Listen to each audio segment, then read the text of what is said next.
사도신경으로 신앙 고백 드립니다. 나는 전능하신 아버지 하나님 천지의 창조주를 믿습니다. 나는 그의 유일하신 아들 우리 주 예수 그리스도를 믿습니다. 그는 성령으로 잉태되어 동정녀 마리아에게서 나시고 본디오 빌라도에게 고난을 받아 십자가에 못 박혀 죽으시고 장사된 지 사흘 만에 죽은 자 가운데서 다시 살아나셨으며 하늘에 오르시어 전능하신 아버지 하나님 우편에 앉아 계시다가 거기로부터 살아있는 자와 죽은 자를 심판하러 오십니다. 나는 성령을 믿으며 거룩한 공교회와 성도의 교제와 죄를 용서받는 것과 몸의 부활과 영생을 믿습니다. 아멘. 찬송가 280장입니다. 찬송가 280장.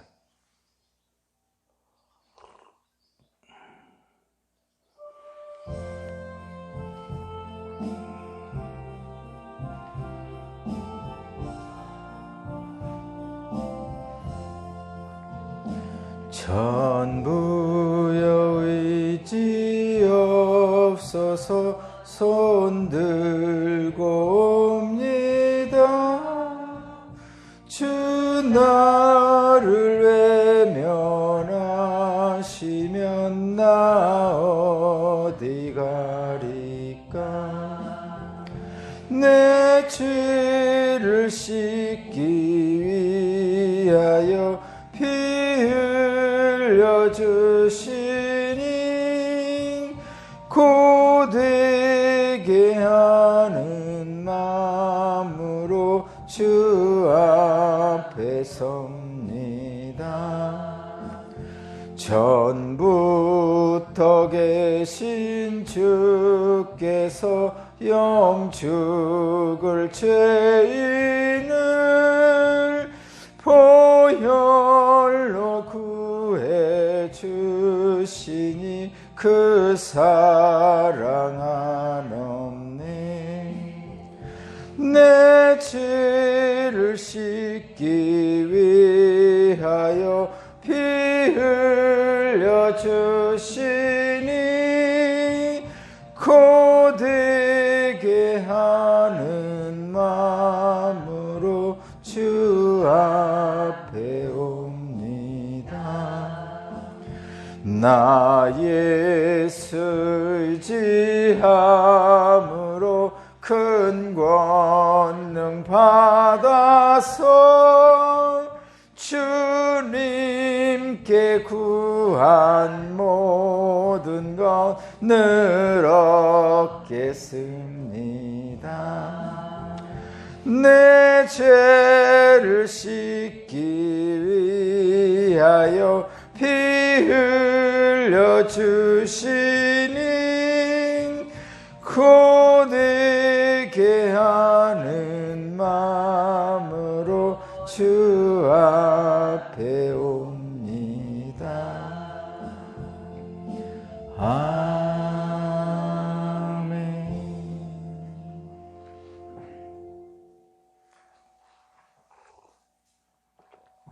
오늘 주신 하나님 말씀은 출애굽기 32장 25절로 35절입니다. 출애굽기 32장 25절에서 35절입니다.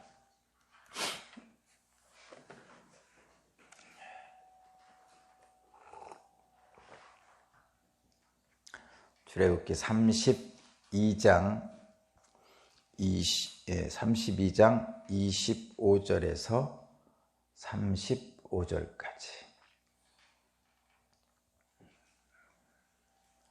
출애굽기 32장 25절에서 35절까지 말씀을 제가 봉독하겠습니다. 모세는 백성이 제멋대로 날뛰는 것을 보았다. 아론이 그들을 제멋대로 날뛰게 하여 적들의 조롱거리가 되게 한 것이다. 모세는 진 어귀에 서서 외쳤다.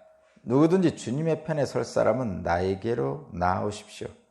그러자 레위의 자손이 모두 그에게로 모였다. 그가 또 그들에게 말하였다.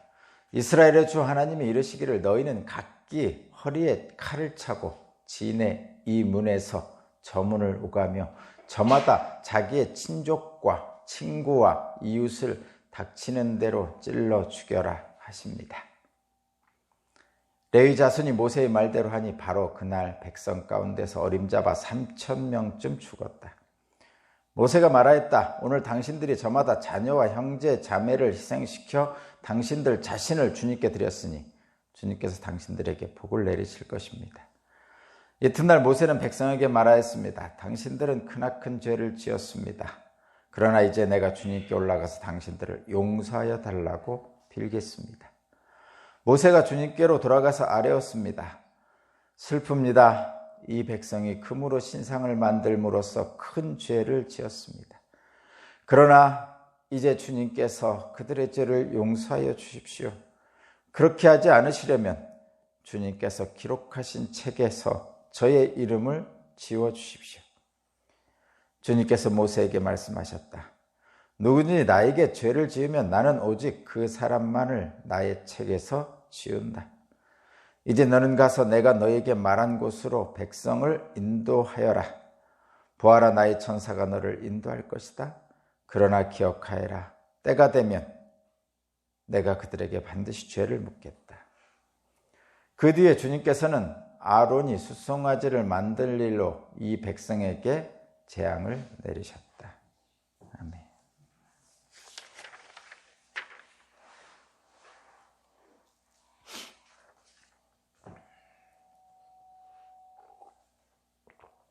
오늘 말씀의 제목은 순전한 믿음, 완전한 순종입니다.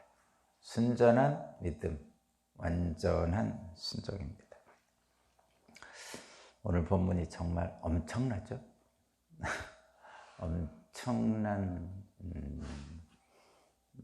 엄청난 것을 담고 있죠. 엄청난 축복의 말씀입니다. 출애굽한 지 10가지 재앙, 홍해 가르고 마라에서 쓴물을 단물로 만들고 엘림에서 물을 마시고 만나와 메추라기를 먹고 구름기둥 불기둥으로 인도하시고 그렇게 해서 시내산에 딱 도착했습니다. 이제는 하나님께서 처음에 애굽에서 인도해내실 때 또는 아브라함에게 약속하셨던 아브라함, 이삭, 야곱에게 약속하셨던 그 약속을 지키시려고 출애굽을 하셨습니다. 그 약속의 근원은 그거죠.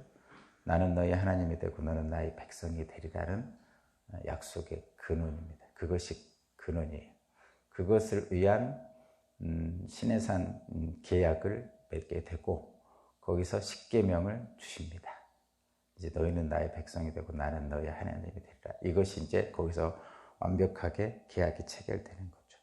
그래서 십계명을 두 돌판에 직접 새겨 주시고 또 거기에서 하나님이 이스라엘 백성 가운데 거하는 증거로서 성막을 지을 수 있도록 알려주시죠. 그래서 그 성막은 이제 이스라엘 백성 가운데서 늘 따라다니죠. 성막을 따라다니는 이스라엘 백성들 이렇게 돼요. 그렇게 모세가 이제 시내산에 올라가서 하나님과 그 계약을 맺고 있습니다. 성막을 지을 절차, 재료 이런 걸 듣고 또 이스라엘 백성들에게 주실 하나님의 축복의 율법, 십계명을 돌판에 새기는 그 일을 시내산 꼭대기에서 하고 있는데 하나님과 모세가 하고 있는데 아래에서는 아론과 이스라엘 백성들이 금송아지를 만들죠. 근데 이제 금송아지를 만드는 이유는 제가 말씀드렸어요. 불안한 거죠. 그동안에 하나님의 대리인인 모세가 하나님의 지팡이를 들고 여기까지 자기들을 이끌어 왔는데 그 모세가 갑자기 안 보이는 거예요. 그 모세가 갑자기 안 보여. 한 달 이상 이렇게 안 보여요. 시내산에 잠깐 갔다 올라갔다 온다고 그러더니 안 보여. 안 내려오는 거예요. 그러니까 이스라엘 백성들이 그때 그때부터 두렵기 시작합니다. 불안해지기 시작해요. 그래서 모세의 형인 아론에게 요청을 하죠. 불안해 죽겠다. 모세는 안 내려온다. 어디 갔는지 모르겠다. 우리의 불안을 해소시켜 주십시오. 우리를 이끌어낸 보이지 않는 하나님을 보여주십시오. 그렇게 한 거죠. 결국은 보여주십시오. 그렇게 한 거죠. 그래서 어떻게 했냐면 아론이 백성들의 귀걸이, 금귀걸이 뭐 이런 걸 다 모아다가 만들었죠. 금송아지를 만들었습니다. 그랬더니 이 보이지 않는 하나님을 보이는 금송아지로 만들어 놓고 우리를 애굽에서 이끌어내는 하나님이시라고 앞에다 세워놓고 제사를 드리죠. 번제와 화목제를 드립니다. 그리고 이제 마음이 평안해지죠. 모세는 없어도 금송아지 있으니까. 보이지 않는 하나님과 모세는 없어도 금송아지가 딱 앞에 있으니까 그 금송아지를 하나님이라고 하고 번제와 화목제를 드리고 나니 마음의 불안이 사라지는 거죠. 이게 우상이죠, 우상. 그래서 우상을 섬기도 마음의 불안이 사라집니다. 근데 그것은 국뽕이라고 했죠. 그냥 심리적인 해소지 실제 불안이 해소된 건 아니에요. 마음으로만 위안을 받는 거죠. 그래서 제가 그런 말 했죠. 우리 기독교인 중에서도 실제 위안은 해소되지 않았는데 실제 위로를 받지는 못했는데 나는 기도했으니까 나는 헌금했으니까 나는 주일 성수했으니까 하면서 심리적 위안만 갖고 가는 사람들이 많다는 거죠. 실제 불안이 해소된 건 아님에도 불구하고 그냥 심리적으로만 나는 했어 뭐로 가는 경우가 많죠. 그런 경우가 이런 금송아지한테 번제 드리고 화목제물 드리고 나서 갖는 거죠. 이렇게 마음의 위안을 거짓 위안을 받은 사람들이 뭐를 하냐면 먹고 마시고 뛰노는 겁니다. 그러니까 여기서 먹고 마시고 뛰노는 것을 우리가 일반적으로 하나님이 주신 것을 먹고 마시고 뛰노는 그런 즐거운 일을 얘기하는 게 아니고 여기서는 뭐라고 하고 있죠? 25절에 보니까 25절 모세는 백성들이 제멋대로 날뛰는 이렇게 표현하고 있죠. 이게 뭐냐면 거기 17절에 보면 여호수아가 백성이 떠드는 소리를 듣고서 모세에게 말했다. 진에서 싸우는 소리가 들립니다. 싸우는 소리라고 생각했고 18절 모세가 대답하였다. 이것은 승전가도 아니고 패전의 탄식도 아니다. 내가 듣기엔 노래하는 소리다. 노는 소리다 이런 얘기예요. 그러면서 19절을 보니까 모세가 진에서 가까이 와서 보니 사람들이 숫송아지 주위를 돌면서 춤을 추고 있었다. 이 숫송아지 주변을 돌면서 춤을 추고 있었다는 게 바로 그런 거예요. 거짓 위안에 춤을 추고 있는 거죠, 지금. 그런데 이것이 뭐냐? 25절에 보니까 제멋대로 날뛰는 거예요. 이것은 이제 개역개정에서는 방자하다, 이렇게. 방자. 그러니까 제멋대로 날뛰고 방자. 원래 여러분 잘 한번 생각해 보세요. 하나님이 앞에 계시면 방자하게 할 수가 없죠. 제멋대로 날뛸 수 없잖아요. 내가 정말 존경하는 스승님 앞에서는 방자하게 제멋대로 날뛰지 못해요. 내가 정말 존경하는 아버지, 어머니 앞에서는 방자하게 제멋대로 날뛰지 못합니다. 근데 하나님이라고 하는 하나님 앞에서는 절대 그렇게 방자하게 날뛰지 못한단 말이에요. 지금 이게 뛰논다는 게 그런 뜻이에요. 지금 제멋대로 날뛰고 있는 거죠. 근데 이 사람들이 왜 제멋대로 날뛸 수 있죠? 방자하게? 금송아지가 내 멋대로 할 수 있는 거거든요. 이 우상은 그래서 우상을 섬기는 사람은 방자하게 제멋대로 날뛰게 됩니다. 왜냐하면 그 우상은 내 마음대로 할 수 있으니까. 보이지 않는 하나님은 내 마음대로 못해요. 그래서 보이지 않는 하나님은 하나님을 경외하게 된다니까요. 그래서 하나님을 두려워한다는 의미가 하나님 앞에서 함부로 행동하지 못한다는 의미가 거기에 들어있는 거예요. 내가 정말 존경하는 분 앞에서는 함부로 못하죠. 내가 정말 부모님을 존경하면 부모님 앞에서 함부로 못하죠. 그렇기 때문에 마땅히 자기가 해야 될 일을 하며 사는 거죠. 근데 금송아지 같은 우상을 섬기는 사람은 안 그래요. 금송아지를 애굽에서 구출해낸, 자신들을 구출해낸 하나님이라고 말하면서도 그 앞에서 방자하게 뛰노는 거죠. 금송아지를 무시하는 거예요. 한마디만. 하나님을 없인 여기는. 그래서 그 앞에서 방자하게 뛰는 거예요. 그래서 제멋대로 날뛴다 이렇게 표현하고 있죠. 근데 그렇게 하니까 어떻게 된다는 거죠? 그거 보세요. 25절. 모세는 백성이 제멋대로 날뛰는 것을 보았다. 아론이 그들을 제멋대로 날뛰게 했다. 그러니까 지도자의 모세가 사라지니까 그 아론이 백성들의 뜻에 부응해서 그 백성들과 연합해서 금송아지를 만들었잖아요. 그러니까 금송아지를 만나서 제멋대로 뛸 수 있도록 내버려 둔 거죠. 하나님을 경외하도록 한 게 아니고. 그래서 아론이 이런 경우는 잘못했죠. 그리고 아론은 뭐죠? 이렇게 해놓고선 자기 책임이 아니라고 변명하잖아요. 이게 이제 모세와 같은 지도자와 아론과 같은 변명하는 지도자의 차이입니다. 그래서 어떻게 결과적으로 뭐라는 거예요? 적들의 조롱거리가 된 거죠. 그러니까 이게 적들의 조롱거리가 됩니다. 우상을 섬기면. 그래서 여러분 우리 기독교인들이 어쨌든 뭐 여러 가지로 그 비기독교인들한테 막 욕먹는 경우 있잖아요. 안티 기독교인들 말고 그와는 좀 다른 안티 기독교인들의 대부분 막 그 기독교를 아주 너무 지나치게 욕하는 사람들은 기독교인이었다가 그 안에서 상처받고 나간 사람들이 많고 지나치게 욕하는 사람들. 근데 그런 사람 말고 기독교에 대해 잘 모르는 그냥 비신자, 기독교에서 상처받아가지고 막 그 악감정에서 욕하는 사람들 말고 그냥 기독교에 대해서 별로 관심이 없다가 기독교를 비판하는 사람들, 그 사람들이 볼 때는 조롱거린 거죠. 그러니까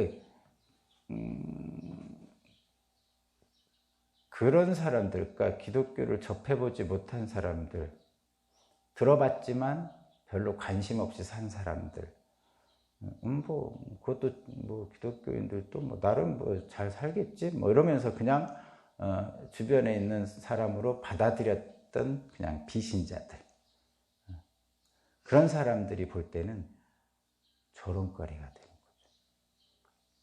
사실은 그게 가장 이 우상을 숭배하면 그렇게 된다는 얘기예요. 우상을 숭배. 그러니까 미신 취급을 받는 거죠, 한마디로. 이제 보통 신앙을 안 가지고 있는 사람들 또는 미신을 안 믿는 사람들이 미신을 하고 있어, 미신을 믿고 그래, 뭐 이렇게 하죠. 그러면서도 그 사람들 어떡하죠? 산에 올라가서 돌 하나 올려놓고 가죠.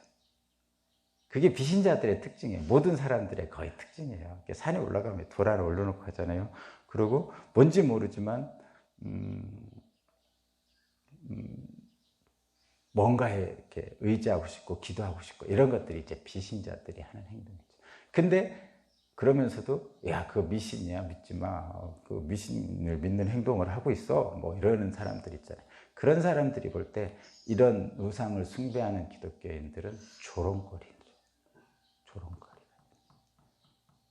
이것은 하나님의 영광을 가리는 일이죠. 그 얘기입니다. 지금 25절이 지금 그 얘기입니다.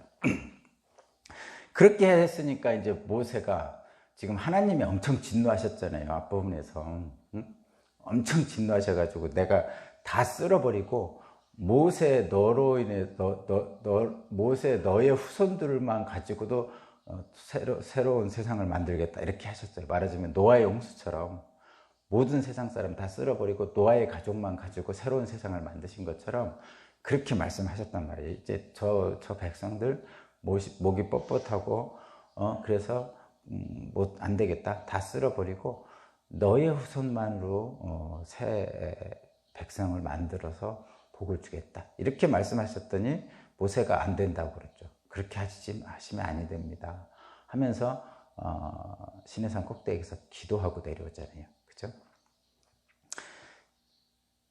절대 그렇게 하면 안 됩니다 하고 잠시 좀 기다려 주십시오 하고 내려온 거예요. 그리고 나서 내려와서 지금 이 뛰노는 모습을 보면서 모세가 하는 행동, 그게 26, 27, 28절입니다. 한번 읽어볼게요. 26절, 모세는 진어귀에 서서 외쳤다. 누구든지 주님의 편에 설 사람은 나에게로 나오십시오. 그러자 레위의 자손이 모두 그에게로 모였다. 그가 또 그들 레위 자손들에게 말하였다. 이스라엘의 주 하나님이 이르시기를 너희는 각기 허리에 차고 칼을 차고 진의 이문에서 저문으로 오가며 저마다 자기 친족과 친구와 이웃을 닥치는 대로 찔러 죽여라 하십니다.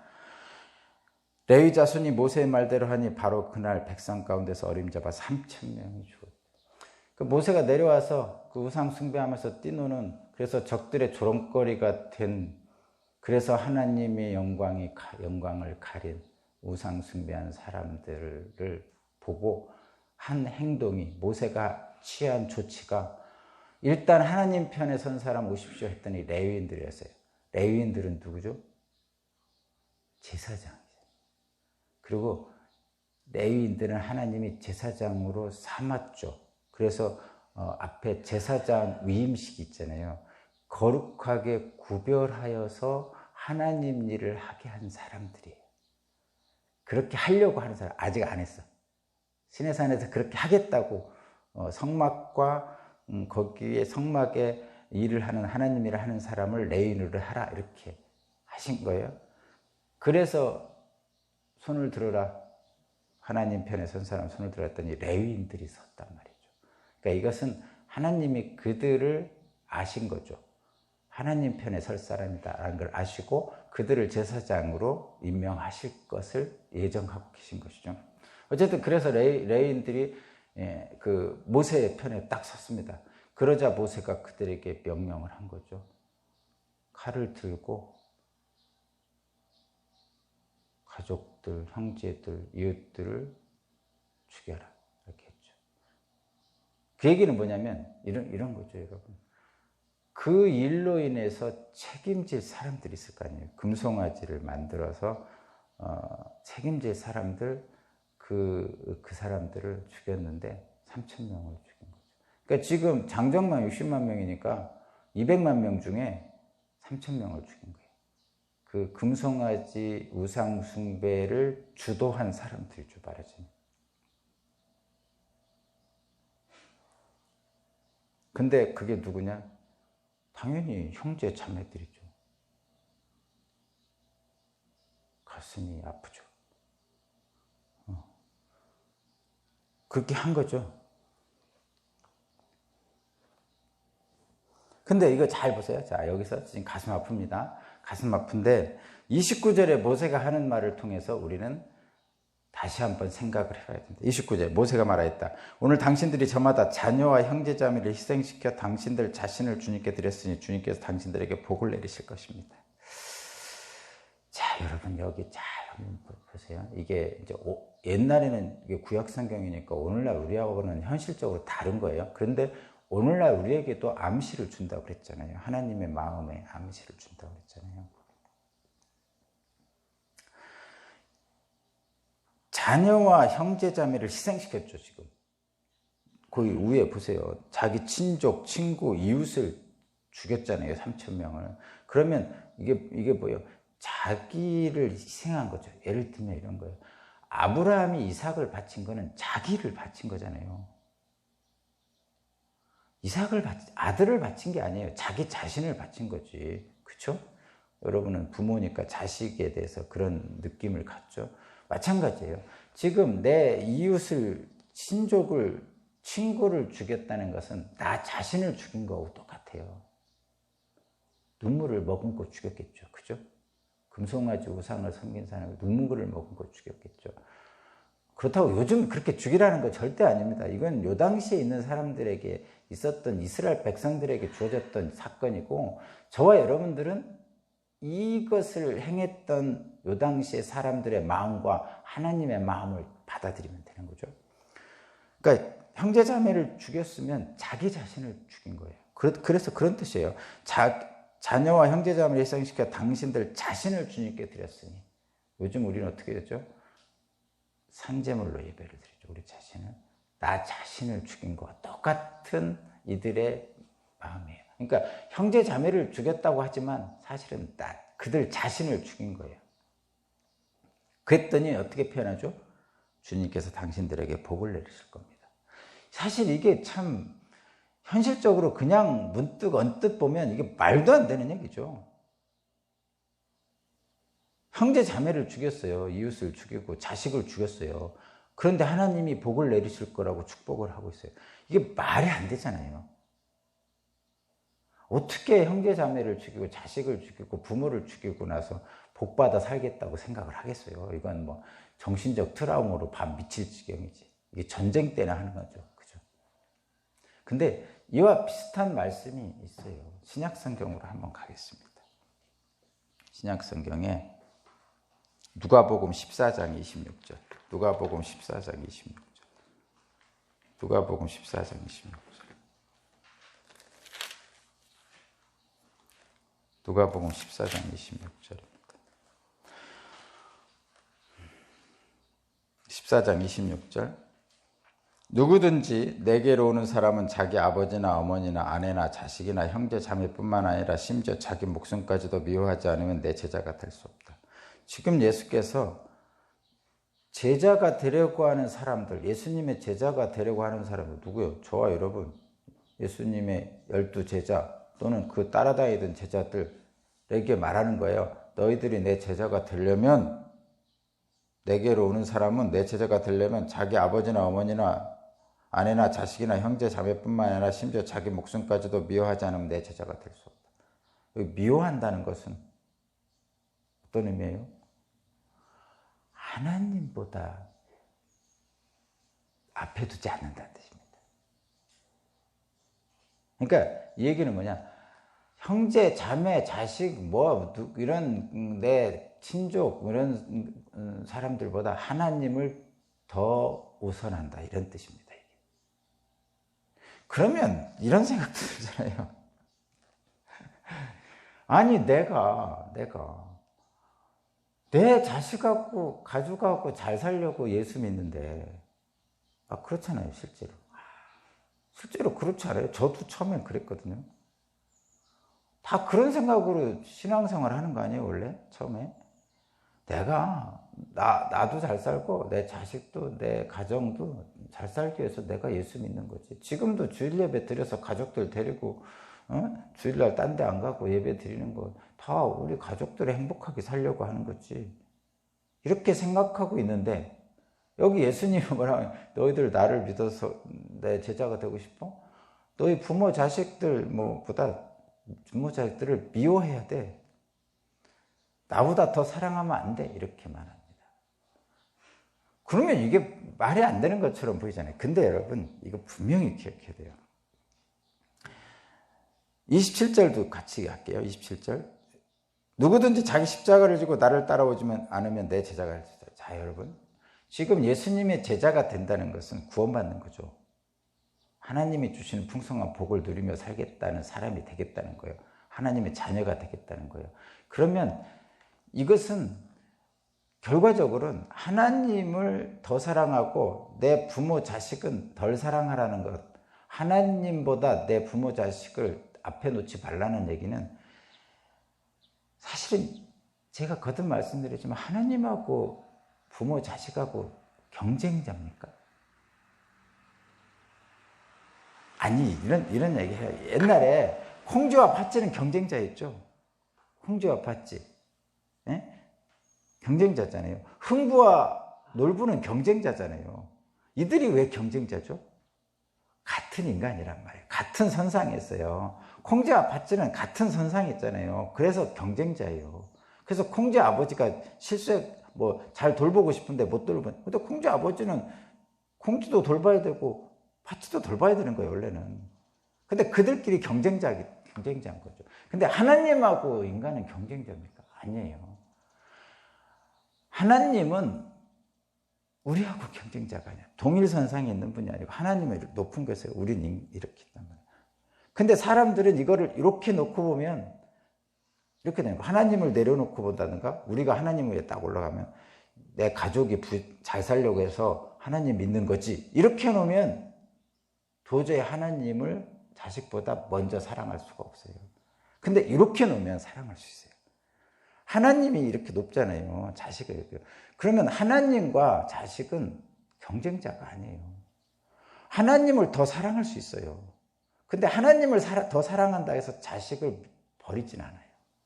하나님을 더 사랑해 보니까 우리 가정이 더 행복한 걸 알게 되는 거죠. 그 얘기예요. 그러니까 이게 착각하면 절대 안 돼요.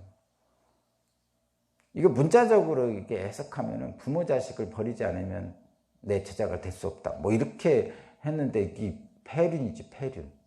성경에서 폐륜을 가리킨다, 뭐 이렇게 잘못 보는 사람, 절대 그렇게 잘못 보지 않겠죠. 그러니까 여러분도 그렇게 생각해요.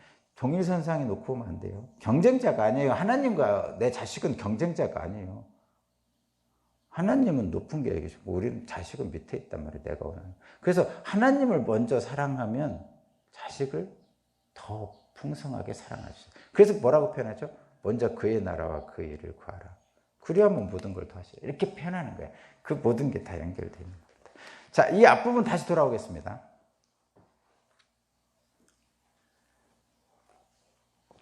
29절. 출애굽기 32장 29절.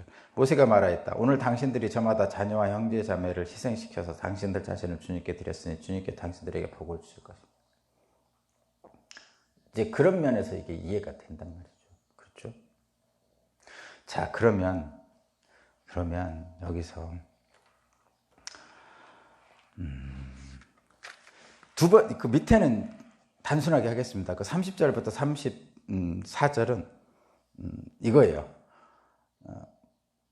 모세가 이제 그렇게 하고 나서, 모세가 그렇게 하고 나서 하나님께 올라가서 백성들을 용서해 달라고 기도하러 가는 거예요. 거기 30절. 이튿날 모세가 백성들에게 말했다. 당신들은 크나큰 죄를 지었다. 이제 내가 주님께 올라가서 당신들을 용서해 달라고 하겠습니다. 다시 주님께 올라가는 거예요, 시내산에. 이 백성들에게 그런 조치를 하고 3,000명을 죽이는 그런 희생을 치르고 나서 하나님께 올라가서 내가 용서를 빌겠습니다. 그러고 올라갔어요. 그게 31절, 32절이에요.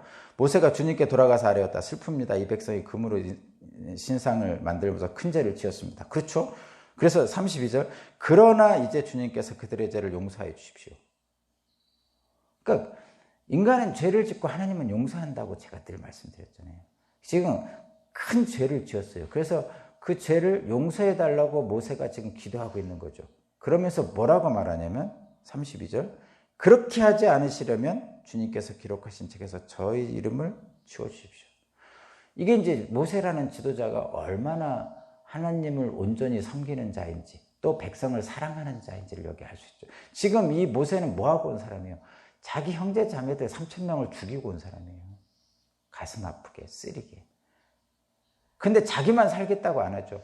용서해달라고, 나머지 사람들 용서해달라고 그러면서 용서해주지 않으면 저도 죽여주십시오, 이렇게 하는 거죠. 근데 하나님은 모세를 정말 사랑하잖아요. 다른 백성들은 다 죽이더라도 너만 살려서 너로부터 큰 백성을 이루게 하겠다고 하셨던 분이에요, 지금 앞부분에선. 근데 모세가 저 백성들을 죽이시려거든 저도 죽여주십시오, 이렇게 하는 거죠. 사실 모세는 이 금송아지 우상 숭배하는 일을 하지 않았잖아요. 죄가 없어요. 근데 이렇게 하잖아요. 이렇게 하신 똑같은 분이 누구예요? 예수님이죠. 예수님은 죄를 짓지 않았는데 희생양으로 실제 죽으셨잖아요. 근데 모세는 안 죽이셔요. 여기서는. 왜 모세를 안 죽이시죠? 할 일이 있는 거죠. 가나안 땅으로 이끌 일을 하고 남아있다. 그래서 뭐라고 말씀하시죠? 주님께서 이제 응답하십니다. 주님이 33절, 주님께서 모세에게 말씀하셨다. 누구든지 나에게 죄를 지면 나는 오직 그 사람만 나의 책에서 지운다. 죄 지은 사람만 나의 책에서 지울 거야. 이 얘기는 뭐죠? 죄 지은 사람만 죽이겠다는 뜻입니까? 아니죠. 안 돼, 난 너 살릴 거야, 이런 얘기죠. 나도 안 죽여, 난 너 죽일 수 없어, 이런 얘기예요. 지금 죄 지은 사람만 죽이겠다는 것은, 죄 지은 사람만 그 책에서 지운다는 것은, 아니야, 나는 원래 누군가를 심판하는 것이 목적이 아니야. 나는 살리는 것이 목적이야. 예수께서 재림하셔서 심판하는 것은 심판하시려는 것이 아니고 살리시려는 거죠. 마찬가지예요. 이 얘기가 바로 그예요. 33절. 죄 지은 사람만 죽일 거야. 이 얘기는 죽여달라고 그러니까 모세가. 그러니까 하는 말. 죄 지은 사람을 죽일 거야. 너 안 죽일 수 없어. 이렇게 얘기하는 거예요. 그러면서 뭐라고 말씀하시죠? 34절. 이제 너는 가서 너희가 너에게 말한 백성을 인도하여 보아라. 어디로 인도하는 거죠? 족과 꿀이는 가나안 땅으로 사명이 아직 남아있는 거죠, 모세는. 그래서 거기까지 가기 전까지는 모세는 안 죽어요. 그런데 마지막에 이렇게 쓰죠. 그러나 기억하여라. 때가 되면 내가 그들에게 반드시 죄를 묻겠다. 때가 되면 묻겠다는 거죠. 이건 뭐죠? 다시는 그러지 마 이런 거예요. 다시는 금송아지 섬기지 마 이렇게 얘기하는 거예요. 지금 우리 애들을 놓고 책망하고 야단치고 매들고 할 때 똑같죠. 너 한 번만 더 그러면 그냥 안 둬. 뭐 이런 거죠. 아니 너무 이게 모세하고 인격적인 대화를 하는 거예요. 그러니까 모세의 그 진정성, 뭐 1,000번째 들여서 그 솔로몬에게 주신 것, 그거하고는 차원이 다르죠, 지금 이거.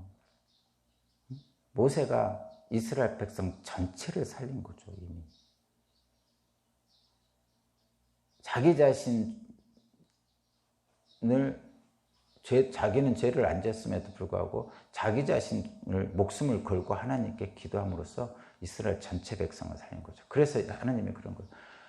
난 죄 지은 사람은 죄 주는데 다시 한 번만 그러면 내가 너희들 가만둘 거야 하면서 이건 뭐죠? 용서하시는 거죠. 사랑의 용서. 그래서 인간은 죄를 짓고 하나님은 용서하시는 겁니다. 그 얘기입니다. 자, 여기서 결론입니다. 결론. 이런 게 있어요.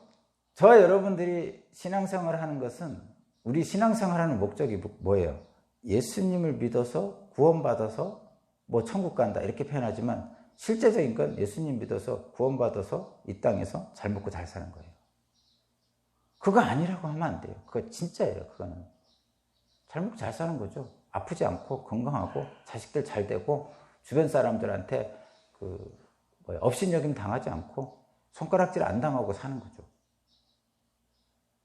그렇게 살고 싶은 거예요. 그래서 신앙생활을 하죠. 다 그렇게 합니다. 실제로 저도 그랬고. 아니라고 그러면 그거는 자기를 속이는 거예요. 물질적인 복을 받고 건강의 복을 받고 이렇게 살고 싶은 거죠. 그래서 예배드리고 기도하고 말씀 읽고 봉사도 하잖아요. 봉사 자체에서 기쁨을 얻기도 하지만 어쨌든 그런 것들을 합니다.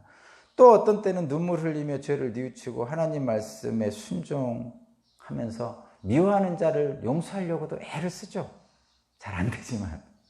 그게 저와 여러분들이 신앙생활 하잖아요. 그렇게 실제로 하잖아요. 애쓰죠 있잖아요. 힘들어 죽겠는데 이 새벽에 일어나가지고 새벽마다 예배를 드리잖아요.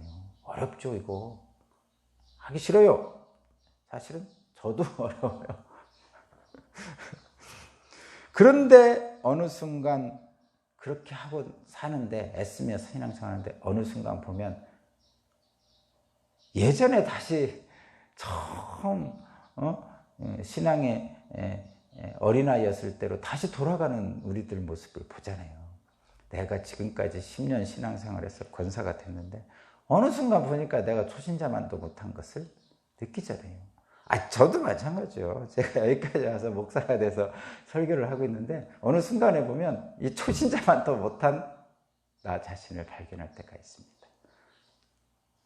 근데 여러분, 이 오늘 핵심일 거예요. 오늘 말씀의 제목이 순전한 믿음, 완전한 순종이라고 그랬잖아요. 이 말씀을 통해서 그러면 왜 이렇게 될까?